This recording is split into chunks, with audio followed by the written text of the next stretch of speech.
Bonjour, cette capsule pour vous aider à présenter un exposé en anglais ou plus précisément à l'organiser.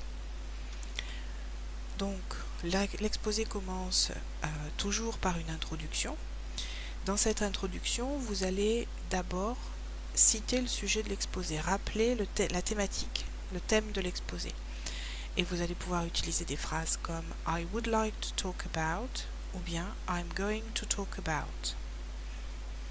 Une fois que vous avez repris le sujet de l'exposé, vous allez présenter la problématique, c'est-à-dire présenter la question à laquelle votre exposé va répondre. Vous pouvez utiliser la phrase suivante, soit I will try to explain why, si votre question est en pourquoi, ou bien I will try to explain how, si votre question est en comment.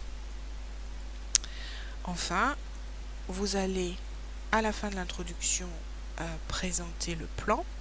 Je vous propose 3 phrases pour 3 parties. Si vous n'en avez que 2, vous vous arrêtez à la deuxième. Donc pour la première partie, First, I will deal with. Pour la seconde, Second, I'm going to tell you about. Et pour la troisième, Third, I'll say something about.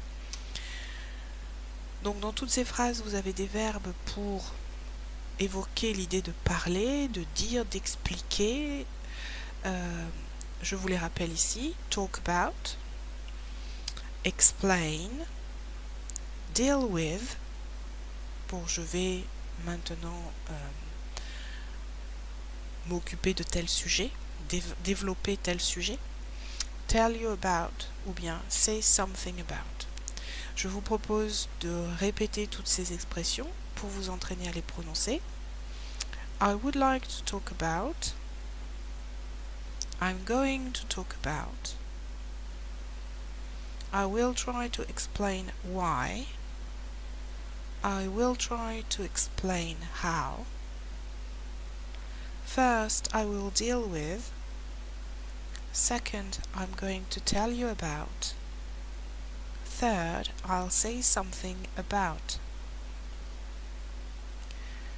Donc une fois l'introduction terminée, vous allez organiser le plan. Au début de chaque paragraphe, de chaque partie, vous allez pouvoir utiliser un mot de liaison pour bien que l'auditoire se repère dans votre développement. Donc, par ordre d'apparition, dans l'ordre, donc on a first pour la première partie. Ça peut aussi être to start with, pour commencer.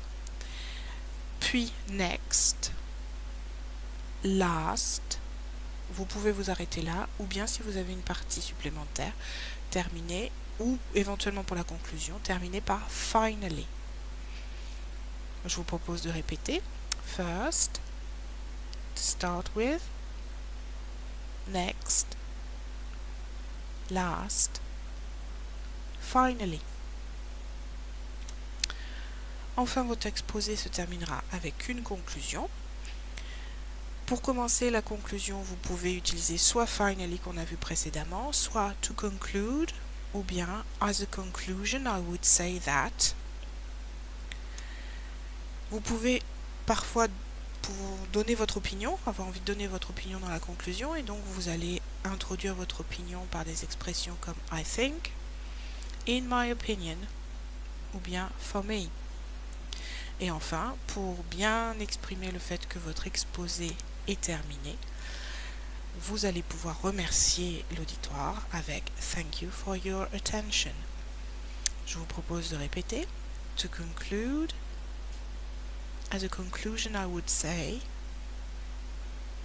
I think, in my opinion, for me, et thank you for your attention. Donc c'est comme ça que je vais terminer cette capsule. Thank you for your attention. Bye.